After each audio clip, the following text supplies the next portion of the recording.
Hey there, Public Lands Day. Happy Public Lands Day. Hello, this is Kyle Niemer. This is Brad Einstein. And we are the 2021 June Glacier Artists in Residence. Yup, we nailed that. I think we nailed it. No second takes. Done. Yes. I think we're done. So an interesting thing about Kyle and I is we were master watercolorists, probably for our first 40 years. World renowned. Yes. I mean, the Sorbonne, the Louvre, all throughout Europe and Asia. Well renowned. Various iterations of La Sorbonne and the Louvre. They would move to Europe, different parts of Europe and Asia. Anyway, we were watercolorists, and we thought, hey, what if we stopped doing watercolor? Yeah, just 180-degree turn. And just did comedy puppet bits in the woods. Just go headlong into puppets. Yeah, we thought we would sell out and be really, financially lucrative. Yeah, there's a lot of money. Make the money. In the puppets. Mm-hmm. So much money. Mm-hmm. Yeah. Anyway, we are covered in bugs here in Logan Pass to tell you a little bit more about what we do and how we do it, and show you some of the stuff that we made during our time here. We are, as we described, filmmakers and comedians, and we make comedic nature documentaries that can be best described as a little bit of John Muir and a little bit of John Oliver. Ooh, I know. And then maybe throw some Muppets in maybe there. a little Muppets in there, maybe a dash of song or two. By which we mean puppets, because puppets aren't trademarked. That is true. That is true. That is true. Yeah, we have songs, we have sketch, we have interviews with so many fantastic members of the Glacier community. It truly has been a pleasure to be here this month, and we cannot thank Glacier National Park enough for putting up with all of our wild antics and all of the civilians that saw so many good free puppet shows. Yep. You're welcome, civilians. So here's a little taste of some of the live shows that we've done while we were here, and as well as some of the footage that we've captured. Yeah. We're so excited to be part of Public Lands Day, and thank you so much. Thanks. Let's give this a shot. Said welcome one and all to our lands national parks. But don't stay out too late or bears will eat you in the dark. There's rivers, canyons, forests, and mountains majesty. All the way from Moldacadia down to Yosemite. You know, it's actually closer to the Virgin Islands to Guam. Great fact. Where are we going today, Brad? Glacier! There's Pole Bridge and Two Medicine and Apgar and St. Mary's. But the swiftness of the many glaciers melting is quite scary. The glaciers are amazing, everyone come see them fast. Assuming that you brought your going to the Sun Road Pass. And if not, you're shoot out of luck. What's up, kid? I just saw you. Thank goodness. So come and say hello to our kind and smart park rangers. They'll show you where to go and they will keep you out of danger. But listen to their warnings even when you would not rather. Because if you don't, they'll have to gather your cadaver. We decided to shoot a funeral for a glacier. We're going to have to cut a couple of jokes because it's a very sparsely attended set. We have someone in a giant glacier hat, holding a baby that's just a bag of ice cubes, being the relatives in the audience. But right now, I'm hopefully going to remember this. This is at least the beginning of our funeral for the glacier.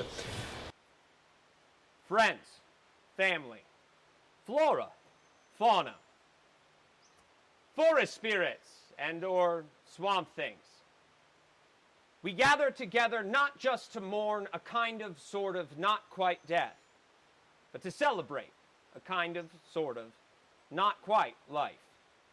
I'm speaking, of course, of the non-living, life-giving, frozen fountain at the top of the mountain, sugar, spice, and everything ice, the go-go snow flow at 2 below that gives the rivers its quivery shivers, the glaciers of Glacier National Park. We're lucky enough to have some family members in the audience. Thank you so much for coming. I know it was a long way from the mountaintop and or commercial freezer, I guess. But thank you one and all for being here. It would mean actually not very much to the glaciers because they were mercifully spared from the burden of sentience. Glaciers have shaped each and every one of us, from the towering mountains to the wide-reaching watersheds, to the bipedal meat sacks that bumbled their way into conquering the planet. Every one of us here today has been shaped in some way by the funky freshwater stylings of these glaciers. The service here today will be very similar to the glacier's process of dying. It might seem like it's taking like a really long time, but it's actually quite swift, like shockingly swift. Like if you reframed your concept of time, you would probably be terrified. So think about that if you get bored. Today we will be hearing from a number of speakers whose lives are intimately entwined with, or at the very least, vaguely related to, the glaciers of Glacier National Park. So without further ado, let us begin. Unfortunately, Glacier National Park is losing its namesake. When the park was founded in 1910, there were over 100 glaciers. Now, the park is home to only 26. Behind me, one such glacier, Jackson Glacier. If you listen carefully, you can hear it receding.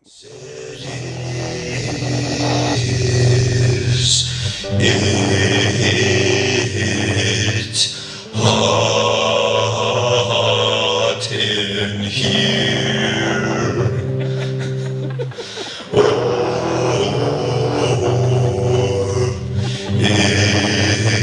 Is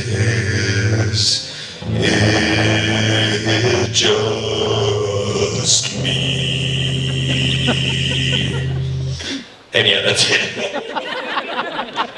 So a lot of people say, hey, why do you work with puppets? Is doing comedy in the woods not hard and alienating enough as it is? No, let's throw some felt creatures in there that we have to bring to life.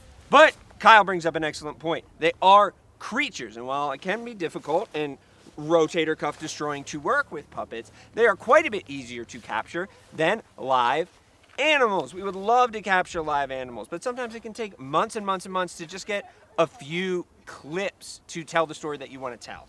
It's also very engaging and captivating to allow the puppet to speak for the animal themselves. It allows for the science and education to be brought forward in kind of a new and interesting way that allows these animals to kind of speak for themselves and to have their own opinions. That's true. You're new and interesting, Kyle. Oh my God, thank You're very you. interesting. New and I think you're very interesting. interesting. I love working with you, even after a month.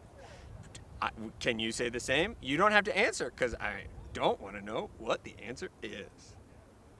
Puppets. So, It's a pleasure to work with you too, Bradley no, J. I love you very much. That is very true, because so many nature documentaries you will see is like a third person, David Attenborough, big shout out, is like, oh, we observed this thing. Observations. Observation. And information. Observation. Storylines. And it's still, by having the person talk about it, it still kind of centers this story as like a human story that is a human telling you the story. But you have an animal, puppet in the mix, Yep. They all of a sudden can take control of that narrative and give information and education in new and interesting ways that kind of feel fresh and lively, almost like that we're giving a voice to these places. Yeah. That are inherently voiceless.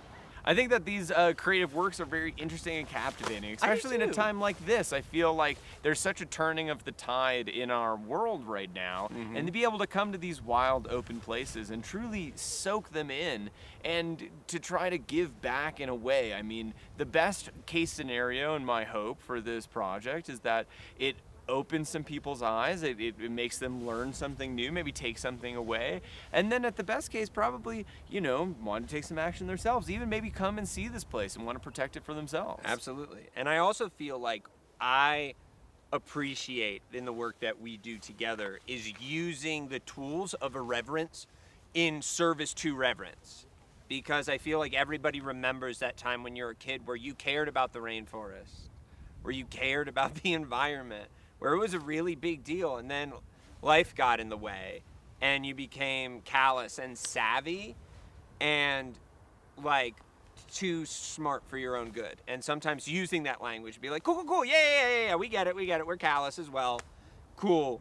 Now what, though? Because this stuff's still here, and this stuff is still important. And I would argue, use your callous savviness to come and find new ways Yes. to push forward these ideals. It only takes a little bit, and I think that our comedic laughter, if nothing else, bringing so much laughter to the mountains for the last 30 days, I think hopefully we could bring a little bit laughter and joy into other people's lives and make them think that our predicament isn't so hopeless. Yeah. If you can laugh about it, you can change it. That is a really, dude. I love that.